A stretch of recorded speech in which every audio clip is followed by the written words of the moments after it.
Friends, मेरा नाम doctor इरशाद है। मैं पीडियाट्रिशियन हूँ और मैं आज बात करूँगा बच्चों में जो कोविड फैल रहा है उसके बारे में। कोविड एक वायरल डिज़ीज़ है। वायरल डिज़ीज़ के लिए कोई ख़ास दवाएं होती नहीं हैं। प्रिवेंशन ही सबसे इम्पॉर्टेंट चीज़ होती है कि कैसे हम इससे बच सकें। प्रिवेंशन में एक तो वैक्सीन होती हैं और बचने के कुछ तरीके होते हैं। 15 साल से कम के बच्चों के लिए अभी कोई वैक्सीन आई नहीं है हमारे इंडिया में, लेकिन जो 15 से 18 साल के बच्चों को वैक्सीन आ चुकी है उसको चाहिए कि सारे बच्चे जल्दी से जल्दी लगवा लें। और ये मैं एक बात कहना बहुत ज़रूरी समझता हूँ कि तो पिछली बार जो कोविड हुआ था, ख़ास करके जो 2021 मार्च और अप्रैल में, वो बहुत ख़तरनाक किस्म का था और अडल्ट को काफ़ी हुआ था और उसमें बहुत सारी जानें गई थीं, लेकिन बच्चों को नहीं हुआ था। बच्चों को हुआ था लेकिन इतने ज़्यादा ख़तरनाक स्टेज पे नहीं गए थे। कुछ ही बच्चों को प्रॉब्लम हुई थी। उन्हीं बच्चों को प्रॉब्लम हुई थी जिनको कुछ कोमॉर्बिड कंडीशंस थी, जैसे किसी को लीवर डिजीज़ है, किसी को डायबिटीज़ है, किसी को कैंसर की दवाएं चल रही, इम्यूनो कॉम्प्रोमाइज़ बच्चों में। और वही स्टेज इस बार भी है, लेकिन इस बार ऐसा देखा जा रहा है कि बच्चों को सिम्टम्स ज़्यादा हैं, अडल्ट्स को भी हैं, लेकिन इतना ख़तरनाक, इतना विरुलेंस नहीं है इस बार के कोविड में। लेकिन ये फैल बहुत तेज़ी से रहा है, इसकी ट्रांसमिसिबिलिटी बहुत ज़्यादा फास्ट है। पिछली बार जो कोविड हुआ था वो लंग्स में सबसे ज़्यादा इफेक्ट कर रहा था, लेकिन इस बार के कोविड में लंग्स में 10% ही इफेक्ट है, 70% असर कर रहा है सांस की नलियों में, गले में, सांस लेने की नलियों, ट्रैकिया में, इन सब जगहों पे असर कर रहा है। तो बच्चों को खांसी वगैरह बहुत ज़्यादा हो रही है। बच्चों को ज़्यादातर फ्लू की तरह, किसी एक नॉर्मल फ्लू की तरह ही सिम्टम्स आ रहे हैं। नज़ला, ज़ुकाम, खांसी, सर दर्द, बदन में दर्द, मांसपेशियों में दर्द। और कभी कभी बच्चों को मैंने देखा गया है कि उनको बार्किंग कब भी हो रही, क्रूप जिसे हम लोग बोलते हैं, कुत्ता खांसी भी बोली जाती है, ऐसे भी केसेस देखे जा रहे हैं। कुछ बच्चों में उल्टियाँ भी हो रही हैं, कुछ बच्चों में लूज़ मोशन भी देखे जा रहे हैं। लेकिन ये सारे के सारे बच्चे सिम्टोमेटिक इलाज, सपोर्टिव इलाज देने के बाद 4-6 रोज़ में ठीक ठाक हो जा रहे हैं।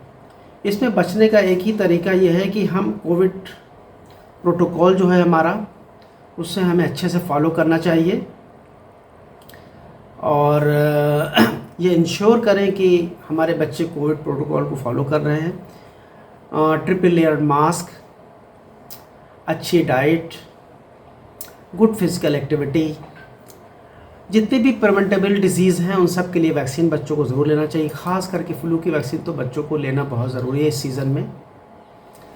कोशिश करें कि आप पब्लिक गैदरिंग जहाँ पे हो भी हो वहाँ पे ना जाएं, ना बच्चों को ले जाएं। जैसे बर्थडे पार्टीज़ हैं, शादियाँ हैं, या कोई और गैदरिंग है, किसी तरह का फंक्शन है फैमिली में, तो वहाँ पे आना जाना थोड़ा सा हमें अवॉइड करना चाहिए इस सीज़न में। अननेसेसरी प्रिवेंटिव मेडिसिन बहुत ज़्यादा लेने की ज़रूरत नहीं है। काफ़ी कुछ लोग बहुत सारी चीज़ें खाने लग जाते हैं, कुछ पीने लग जाते हैं, तो इनसे बचने की काफ़ी ज़रूरत है। इनकी कोई ज़रूरत नहीं है। कोशिश ये करें कि पेरेंट्स जब भी घर में आएँ बाहर से, तो अपने जूतों को बाहर उतार के आएँ और आने के अंदर आते ही सबसे पहले अच्छे से हैंड वॉश करें, हैंड हाइजीन मेंटेन करें। उसके अलावा हैंड हाइजीन मेंटेन करने के अलावा कपड़े ज़रूर चेंज करें पेरेंट्स बच्चों से मिलने से पहले। अगर बाय द वे आपके बच्चों को कुछ सिम्टम्स नज़र आ रहे हैं जो कोविड से मिलते जुलते हैं, जो फ्लू की तरह ही होते हैं, तो बहुत ज़्यादा परेशान होने की ज़रूरत नहीं है। अपने बच्चे को कुछ सपोर्टिव, डॉक्टर से कांटेक्ट करें। कुछ सपोर्टिव इलाज भी की शुरुआत की जा सकती है डॉक्टर के ज़रिए। हो सकता है डॉक्टर टेस्ट के लिए भी बोले, तो बच्चे को मेंटली टेस्ट के लिए प्रिपेयर करें और थोड़ा सा बच्चे को एजुकेट करें, थोड़ा समझाएं, थोड़ा प्रेज़ करें कि कैसे बैठा है, वेरी गुड। इन सब बहुत सारी छोटी छोटी चीज़ों से बच्चे बहुत खुश हो जाते हैं और बड़ी आसानी से टेस्ट हैप्पीली करवाते हैं। बच्चों के सामने पैनिक होना बहुत ज़रूरी नहीं है। पेरेंट्स कभी कभी टेस्ट करवाने के बाद अगर पॉजिटिव आता है तो माँ बाप रोना धोना शुरू कर देते हैं। तो बच्चों के सामने कम से कम ये सब चीज़ें ना करें, जिससे वो बच्चे डरे नहीं। उनको एश्योर करें कि कुछ बात नहीं, बिल्कुल ठीक हो जाएगा। सेल्फ मेडिकेशन बिल्कुल ना करें। डॉक्टर से जो प्रिस्क्राइब मेडिसिन है, डॉक्टर अमूमन सपोर्टिव और प्रिवेंटिव मेडिसिन ही देगा। सिम्टोमेटिक ट्रीटमेंट ही देगा और उसी को लेना है। कोई ख़ास मेडिसिन, स्पेसिफिक मेडिसिन अभी देने की ज़रूरत नहीं है, कोई एंटीवायरल ड्रग देने की ज़रूरत नहीं है। आप अच्छे से हाइड्रेशन मेंटेन करें, बच्चे को खूब पानी पिलाएं, लिक्विड ज़्यादा पिए, अच्छी सी न्यूट्रिशियस डाइट दें। ऑक्सीजन सेचुरेशन अगर आपके घर में पल्स ऑक्सीमीटर है तो 6 आवरली या 4 आवरली एक बार चेक कर लें। अगर वो 95% से कम दिखा रहा है तो डॉक्टर से कांटेक्ट करें। या सांस में प्रॉब्लम आ रही है, वैसे अमूमन हो रहा है, बहुत कम हो, अमूमन ये हो नहीं रहा है, बहुत कम हो रहा है। अगर सांस में प्रॉब्लम है तो भी डॉक्टर से आपको मिलना चाहिए। अगर कोई पहले से एलर्जीज़ वगैरह हैं, बच्चे को सांस की प्रॉब्लम है, दमा का मरीज़ है, नॉन एलर्जिक ब्रोंकाइटिस का पेशेंट है, तो आपको चाहिए कि डॉक्टर से ज़रूर इस बात को डिस्कस करें। सब बहुत ज़्यादा इम्पॉर्टेंट है कि हम सोशल डिस्टेंसिंग मेंटेन करें, मास्किंग लगाएं, हैंड हाइजीन बहुत इंपॉर्टेंट है। कम से कम 20 सेकंड तक हमें अपने हाथ धोने चाहिए साबुन से। हैंड सैनिटाइज़र का इस्तेमाल हमें करना चाहिए। हैंड सैनिटाइज़र ख़रीदते वक्त ये ज़रूर ध्यान दें कि उसमें 60 to 70% एल्कोहल हो। आजकल मार्केट में बहुत सारे हैंड सैनिटाइज़र परफ्यूम की तरह मार्केट में बिक रहे हैं, तो उनसे बचें। आप देखें कि उसमें 70% एल्कोहल है या नहीं है, और कोई अगर उसमें चीज़ मिली हुई है, किसी और चीज़ का सैनिटाइज़र बना है, तो बेटर टू अवॉइड।